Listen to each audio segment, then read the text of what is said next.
It rained today. Um, Usually I like it when it rains, especially when I don't have to go outside. It's a nice smell. I think the smell of rain is like fresh and it's cold. And when the rain is over, you can hear the leftover droplets falling from the roofs and the power lines and anything else that has elevation, like trees, I guess. The other day, or there used to be a really big tree outside of my window. Um, and for a while they were working on this plot of land, which is right next to my room. It's not part of our house, it's someone else's plot of land. And for a while it was very abandoned. Um, there was no one there. So, sort of the wildlife, or sort of just trees took over our nature, I guess. And there was like one big tree, and it got so big that you walk outside and you look towards this plot of land, and it's basically all you can see. And it had fruits. I'm not sure what fruits they were, but I took a picture of it when I was, I think, 19. It was with a DSLR, a Nikon D50, I think was the name of the camera. I took a picture of it, and I think I really like that picture of it. And then sometime, maybe 3 years ago, or 2 years ago, I'm not sure anymore, but they decided to cut it down because they were, what I assume what they were doing is they're developing the land. So they cut down this tree. They get rid of everything. They get rid of everything that had grown there over the years that it was abandoned. And I was thinking to myself, oh well, it'll be interesting because now I'm gonna have neighbors. And I thought there wouldn't be any more birds chirping, because that's one of the other things that I think came with that tree, was there were always birds chirping outside my window. And now that the tree was gone, I thought there would be no more birds, but the chirping still stayed. But years passed, and lots of different things happened. And they started working on the plot, but then it started to slow down. There were less people there every day, and then eventually it stopped again. There was no one there anymore. I know when they were there because they would be playing music on their speakers, and there'd be loud generators and other things. And slowly that became quiet too. And then when they left again, the nature came back again. I was on a walk the other day, or just yesterday, and I passed by and I looked through a little slit in the gate, or in the wall that separated this plot of land from the road. And I looked into it, and it was like, just the whole thing was just a green kind of, you couldn't even see the floor anymore. You couldn't see the floor anymore. And it was just, it was back. It was such a short amount of time, but it was all back. And the trees were getting big, and recently in our house there's like a lot of frogs there. There's like a colony. I don't know what you call a lot of frogs in a group, but there's a lot of frogs in that plot of land. So every night now, apart from the birds in the morning, every night now there's croaking. Is that what you say? Is that how you say it? Like the sound that the frogs make. And every now and again there's like hundreds of tiny frogs that come from that plot of land and go to our sort of garage. And I don't know, it's just The croaking is really loud. The croaking. It's an awkward word, isn't it? It's an awkward word. I don't like how it works. I don't like that word. Anyway, what, I don't know. I was just thinking about my tree, I guess, that tree that I took a picture of. I've been at home a lot. I've been on break. My hair. I'm filming this on my iPad, so I can see my stuff really big. Kind of a mess, no? This might be the longest it's been. A few years. I'm not sure if it's the longest it's been ever.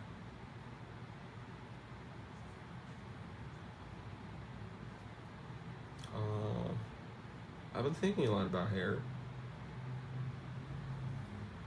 Or at least it showed up in a few drawings. What do I think about hair? I think it's significant that I haven't cut mine yet. And I think it's significant that I'm not planning to cutting it anytime soon. I think something will happen when I do. And I don't want that thing to happen, maybe. So I like it. I like having the long hair, even though it's very hot. That's the only problem, is it's very hot. And whenever there's an electric fan turned on, the hair gets in your face. There's a lot of inconveniences with having a lot of hair. I've had other kinds of hair. I've been bald. I think being bald is the most convenient kind of hair you can have, because you have no hair, and when you shampoo and when you take a shower, you can take your hand and you can wipe it all the way up into your scalp, into the back of your neck, and it's very easy, and there's no combs, there's no towel. You don't even need a towel, really. You're just bald. And sometimes I miss being bald, but really what I miss about being bald is the convenience of not having hair. But when you ask me about what hair I prefer or would like to have, or would like fulfill me in a sort of this is me as a sort of sign of my identity that is true to myself kind of way, then the answer is I like having long hair. So I think it's good. My point, I think, is it's good sort of to be inconvenienced, or to cling on to something inconvenient, as long as you can consider it important. Maybe something like that. Maybe like the tree outside, because I'm sure that tree was some kind of inconvenience, at least for the people that wanted it gone. Then sometimes trees have these caterpillars, which in my country can have these very these fuzzy bodies, which if it sticks on your skin, it's kind of itchy, and they fall from these trees usually. That's one inconvenience I can think of. And then branches are really surprisingly not dangerous, but they pose some kind of risk. There was a friend of mine, or an acquaintance I knew in college and in university, and they were taking a walk down the street, and it was on a day where it had just rained, or a typhoon passed through or something like that, and a branch fell on them. A branch from a tree, and the university where I go to, the trees are huge and massive. And so this branch really did damage to them. They had to go to a sort of nurse. I wouldn't call it a hospital, like the clinic, the local clinic. And they had to get it checked out because it was real. They got hit by a branch from a tree, a fallen branch. You don't really think about that kind of thing when you think about trees, do you? You don't really think that, a branch could fall off this thing, and because it's so big, it's going to do damage to me, it might hurt me. You don't really think of trees being able to hurt you, but I guess sometimes when the branches fall, they do. But what else can a tree really do, The other day I was walking somewhere, or it might have been a dream. It might have been a dream, or it might have been me walking somewhere. I think it might have been a dream. I was walking down this hill, which there are no hills where I am currently living, so it is a dream. Walking down this hill, this road of a hill. On the side of the road, on the hill that was following this one, the hill that was in front of me while I was on top of this other hill, there were these trees, these many trees, and they were arranged in a way that kind of looked like a seating arrangement, maybe from grade school or high school, when they made you sit one seat apart, or maybe they did a window system where there was always someone in between you, but from the back, I don't know if you can see this, it's like a checkered pattern, but only the black parts of the checkerboard had trees, and it was this beautiful sight. I could see it on the hill, and I could see them growing on the hill, or going up on the incline, because it starts from the bottom of the hill and goes to the very top, and there was this incredibly uniform lines of trees, and the way that the light was hitting them was making it even more intense, because the light was only coming in from one side of the sort of dream, and so one side of the trees were completely in light, and the other side was completely in dark. I think the left side was completely in dark. And I remember in the dream itself, I was looking at these things, and I was thinking to myself, wow, well, that is like, that's magnificent. That's a beautiful sight. I guess it was beautiful because it was so strangely, what would be the word, curated? It was so strangely intentional or designed. And the image was so iconic, I guess, in my mind. Just these rows of trees and almost a flat surface from where I was standing.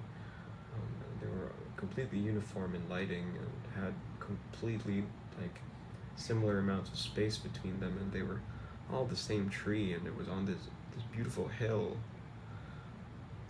And I thought I had that image in my head, and I couldn't forget it. I couldn't forget that image. I still think about it. Even if it's just from a dream, I still think about it every now and again, especially when light rolls in that particular way where it only hits the side of an object. Maybe this is the sunset. I think it's sunset, yeah. It's called dusk, I think it's what you call it. And the sun is so low that it only hits the side of an object. So it casts an iconic shadow. I thought that was very beautiful. Messenger. My friend, he's making cookies right now. My friend, I really do enjoy the company of him. He likes to listen to Sufjan Stevens, or recently we've been listening to him together. This is the guy that made a lot of the songs on Call Me By Your Name, like Mystery of Love, Futile Devices, Death with Dignity, and then 4th of July. And speaking about dreams, recently I've been swimming a lot. It's the main thing I do now. Not really, but every weekend I would go swim, and usually it's the morning. It's 8:30, and then I swim until 11. I'm in this pool. Usually there's no one in the pool, and there's a whole lot of things I can say about swimming, but maybe I'll save that for another video, because this video seems to be about the trees and sort of images from dreams. So another image from a dream was I was in the pool swimming to my heart's content. And when you're under the water, I guess it's kind of like a sort of different form of being unconscious, or it's sort of removed from your everyday. So there are a lot of dream-like thoughts that come in the mind, because you don't have full control over your faculties. You're sort of deaf you can't smell, you can't breathe in your nose, and it's sort of this space of suspended animation. You can't move as you do on land, so it's kind of like a dream. It's kind of like being asleep. And I was swimming, and many different things come to my head, but this time a song came into my head, in particular lyrics. It was the 4th of July by Sufjan Stevens. For some reason, I always call him Surf John Stevens. I love a lot of his lyrics. There's one where he's talking about swimming. Actually, he's talking about this man who was teaching him how to swim. Is one of the verses. I forgot which song, but he says something like he couldn't quite say my first name. He couldn't say Sufjan, so he called him Subaru. I know that makes no sense, but it makes sense if you listen to the song. And then I was swimming, and one of his songs came to my mind. It was 4th of July, and it was this lyric. He was just saying, "We're all gonna die. We're all gonna die." That's like that's a repeated lyric throughout the song. It happens a lot. He's saying, I think it ends on a line where he says we're all gonna die, like maybe 4 or 6 times, like we're all gonna die. That was the sort of the tune of it. And I was thinking to myself, I don't know, it just came like I was like, we're all gonna die. It was like it's so quiet under the water that I could hear the song like straight, like I could hear the instrumentation, everything. And it's been a while since I listened to that song, but I thought of it randomly, and I thought of we're all gonna die over and over. And obviously there's way more to this song, and we're all gonna die does make sense. It's not some edgy thing he says. It works very well. You need to listen to the 4th of July, but it's a lot to get into. But I think it's significant when you remember these things randomly. Like when I remembered the trees on the hill over and over again throughout this month. I remembered 4th of July in the pool. I think it's relevant that it's trying to tell you something, I guess. I thought about we're all gonna die, and I thought about, how kind of, I guess strongly worded that phrase is. We're all gonna die, we're all gonna die. He keeps saying it, and usually in my mind I think of Sufjan Stevens, and I think of him as a sort of the subtler artist, or he's able to write poetically, but sort of in a very natural way, or it's just very, I don't know, it doesn't really draw a whole lot of attention to itself. I thought of him as that, and I thought of him as sort of a quieter, kind of less fabulous kind of poeticness. So I guess it was kind of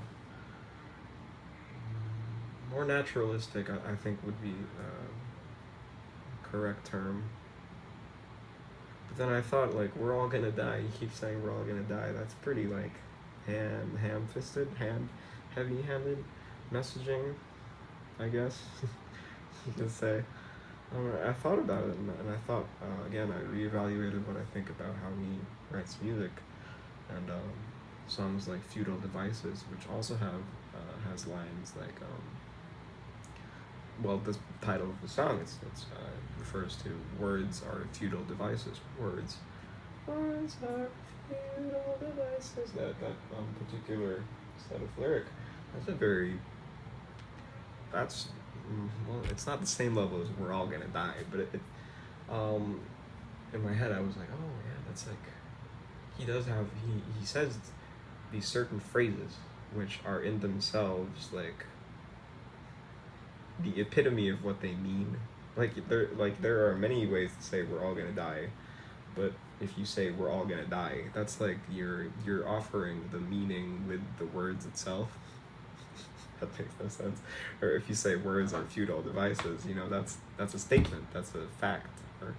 Or the way I thought of it in my head, it was like a chant. It was sort of this kind of prayer, or you know how in religious singing and prayers or whatever, and Our Father, Catholic sort of hymns, you have these chants or these phrases which are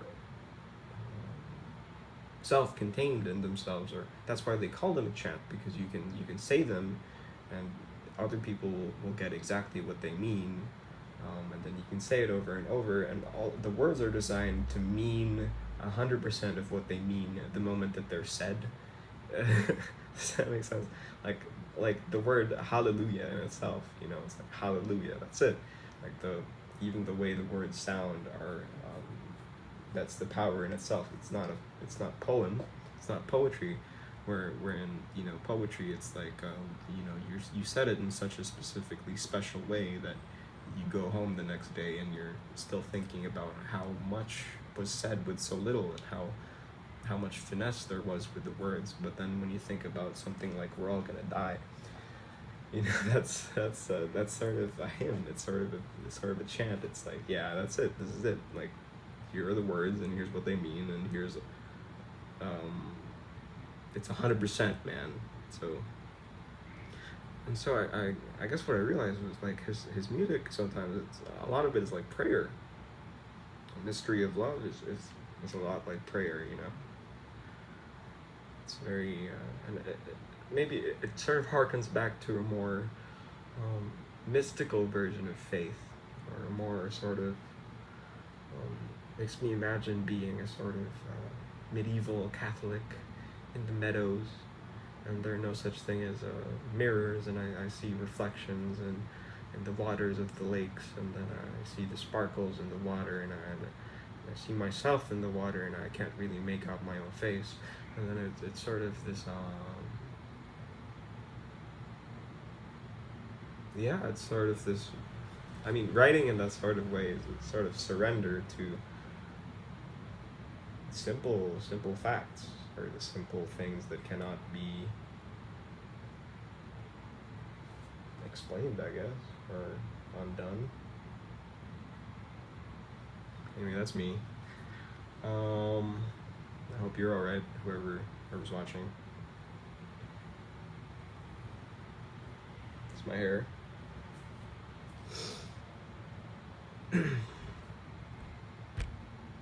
Bye.